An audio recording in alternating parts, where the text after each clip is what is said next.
Hello बच्चों, कैसे उम्मीद करते हैं कि आप सभी को अच्छे होंगे। आपके मेरे चैनल पर एक बार फिर से बहुत बहुत स्वागत है। आज हम लोग इस वीडियो में नाम लिखने का पार्ट 5 पढ़ेंगे, जिसमें हम संयुक्ताक्षर वर्ण के द्वारा और फिर सर नेम को लिखना सीखेंगे। तो चलिए शुरू करते हैं। वीडियो शुरू करने से पहले नए आने वाले बच्चों से गुजारिश है कि लाल बटन दबाकर मेरे चैनल को सब्सक्राइब कीजिए और साथ ही साथ बेल आइकन भी जरूर दबाइए। तो चलिए शुरू करते हैं। नाम लिखना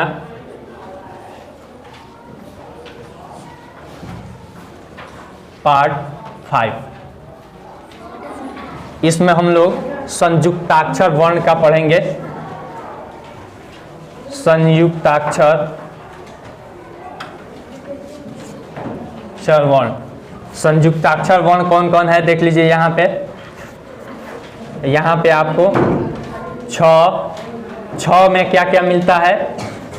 क में हलंत प्लस मूर्धन्य स में हलन बनता है हमारा क्या, छ बनता है इसका। इसीलिए इंग्लिश हो जाता है के और फिर एस एच होता है ना। फिर उसके बाद यहाँ पे तरह होता है। तरह का क्या होता है, टी होता है, पहले हिंदी लिख देते हैं। त में हलन और प्लस र में हलन बराबर होता है टी से त और आर से र। इस तरह से भी आर लिखते हैं या फिर ऐसे भी आर लिखते हैं, दोनों तरीका से आप जानते ही हैं। फिर उसके बाद सरह है, क्या है, सरह का होता है मूर्धन्य स में हलन और प्लस र में हलन। इस दो अक्षर से मिलकर बनता है यह वर्ण। इसका इंग्लिश हो जाएगा एस एच और इसका आर, सर एस एच आर से सरह। फिर उसके बाद होता है ज्ञ। कुछ लोग अज्ञ भी इसको पढ़ते हैं। इसका होता है कहीं कहीं पे होता है ज और प्लस य और कहीं कहीं पे ग।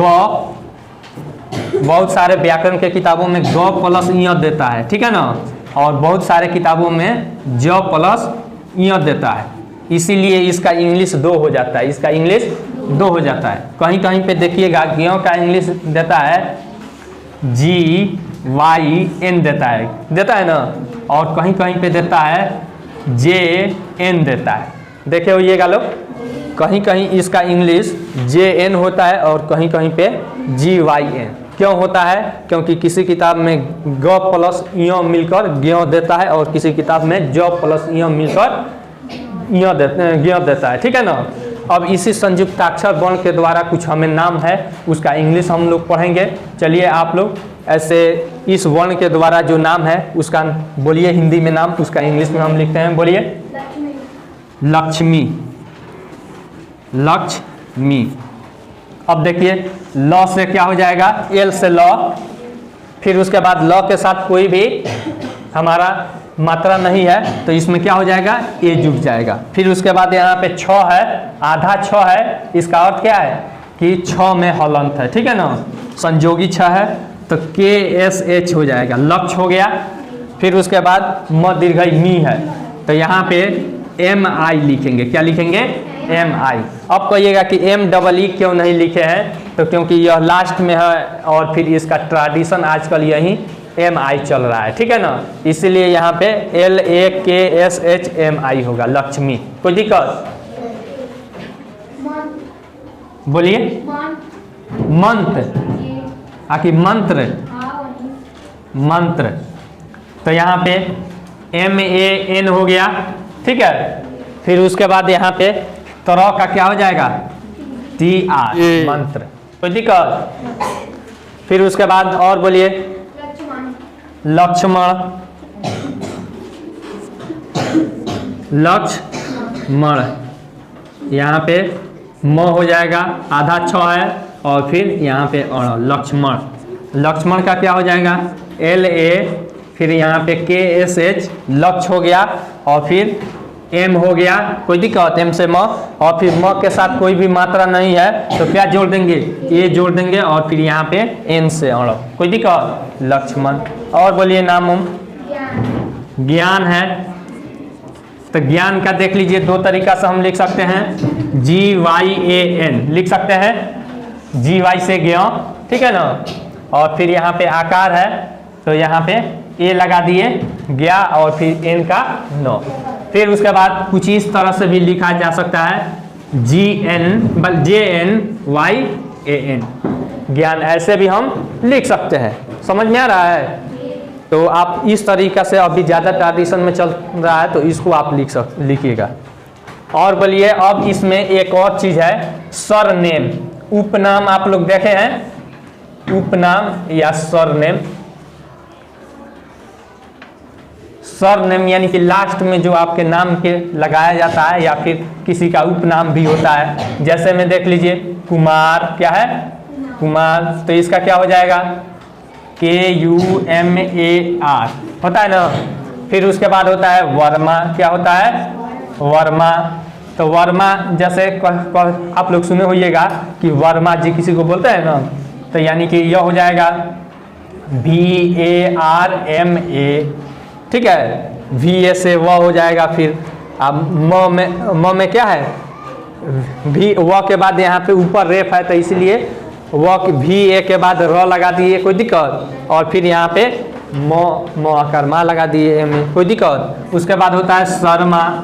शर्मा पहले हिंदी लिख देते हैं, क्या है शर्मा।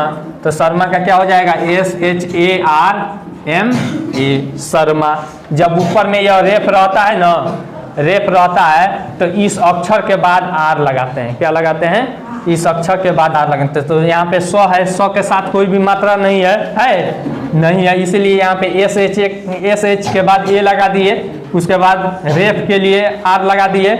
फिर उसके बाद यहाँ पे म आकर माँ का इंग्लिश लिख दिए, कोई दिक्कत। फिर उसके बाद और भी बोलिए कुछ नाम। श्री नरेंद्र मोदी, पहले श्री समझ लीजिए। श्री है ना, तो श्री है तो कुछ लोग क्या करेगा, सर का इंग्लिश लिखेगा SHR, कोई दिक्कत। और फिर दीर्घई है तो कुछ लोग क्या करेगा डबल ई लिखेगा, क्या लिखेगा डबल ई। लेकिन अभी ट्रेडिशन में क्या चल रहा है आई, क्या चल रहा है आई। नरेंद्र मोदी, तो यहाँ पे नरेंद्र मोदी लिख लीजिए, नरेंद्र मोदी। यहाँ पे इसमें भी रेफ रहता है, चलिए हम रेफ नहीं दिए हैं। नरेंद्र मोदी का क्या लिखेंगे NARE, नरे हो गया। फिर यहाँ पे ऊपर रेफ अनुस्वार है तो नरेन हो गया।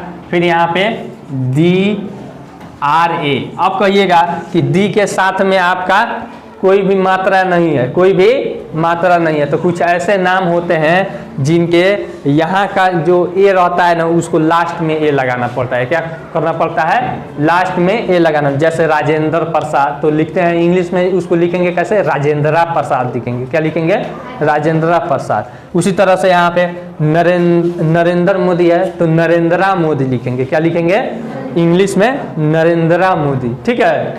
मोदी का MODI, कोई दिक्कत। जैसे जितेंद्र है, ठीक है ना, तो जो बड़ा आदमी रहेगा तो उसको जितेंद्रा इंग्लिश में उसको लिखने का तरीका है जितेंद्र। जैसे शेक्सपियर है तो शेक्सपियर का इंग्लिश में क्या लिखाएगा, उसमें अंत में ई जुड़ जाएगा, शेक्सपियरी, ठीक है। इस तरह से सरनेम में कुछ लिखने में आपको अलग अलग परेशानी है या फिर उसका स्पेलिंग अलग अलग होता है। इस तरह से आप लोग एक्सरसाइज 9 और +10 बनाना है, बन जाएगा। आई होप आपको यह वीडियो बहुत पसंद आई होगी। अगर वीडियो पसंद आई हो तो लाइक कीजिए, शेयर कीजिए और कमेंट करके अपना सुझाव जरूर दीजिए। Thanks for watching.